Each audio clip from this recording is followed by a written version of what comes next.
Hi ಎಲ್ಲರಿಗೂ ನಮಸ್ಕಾರ. Welcome to my mini vlog. ಮನೇಲಿ ನಾವು ಎಷ್ಟೇ ರುಚಿಯಾಗಿ ಅಡುಗೆ ಮಾಡಿದರೂ ಅದು ಚೆನ್ನಾಗಿಲ್ಲ ಇದು ಚೆನ್ನಾಗಿಲ್ಲ ಅಂತ ಹೇಳ್ತಾನೆ ಇರ್ತಾರೆ. ಸ್ಪರ್ಶ ಅವ್ರ ಕಡೆಯಿಂದ ನನಗೆ ಕೆಲವೊಂದು ಮಸಾಲ ಐಟಮ್ಸ್ನ ಕಳಿಸಿದ್ದಾರೆ. ಅದನ್ನು ಬಳಸ್ಕೊಂಡು ಎಷ್ಟು ರುಚಿಯಾಗಿ ಅಡುಗೆ ಮಾಡಬಹುದು ಅನ್ನೋದನ್ನು ನೋಡೋಣ.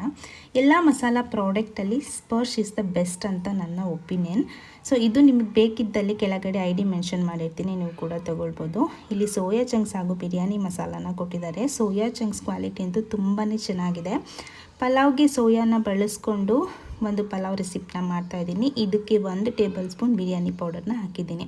ಯಾವುದೇ ಥರ ಎಕ್ಸ್ಟ್ರಾ ಮಸಾಲೆನ ಹಾಕಿಲ್ಲ. ತುಂಬಾ ರುಚಿಯಾಗಿತ್ತು. ಮನೇಲಿ ಕೂಡ ಎಲ್ಲರೂ ಚೆನ್ನಾಗಿತ್ತು ಅಂತ ಹೇಳಿದರು.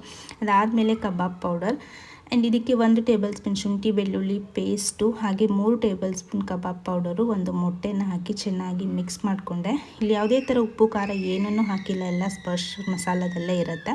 ಈಗ ಚಿಕನ್ ಹಾಕಿ ಚೆನ್ನಾಗಿ ಮಿಕ್ಸ್ ಮಾಡಿ ಮ್ಯಾರಿನೇಟ್ ಮಾಡಿ ಅರ್ಧ ಗಂಟೆ ಬಿಟ್ಟು ಇದನ್ನು ಕಬಾಬ್ ಮಾಡ್ಕೊಳ್ಬೋದು. ಅದಾದಮೇಲೆ ನೆಕ್ಸ್ಟು ಬಾದಾಮ್ ಪೌಡರ್. ನಾವು ಚಿಕ್ಕವರಿದ್ದಾಗ ತುಂಬಾ ಫೇವ್ರೆಟ್, ತುಂಬಾ ಕುಡಿತಾ ಇದ್ವಿ. ಸೊ ಇದೆಲ್ಲ ನೀವು ಕೂಡ ತೊಗೊಳ್ಬೋದು, ಕೆಳಗಡೆ ಲಿಂಕ್ ಹಾಕಿರ್ತೀನಿ.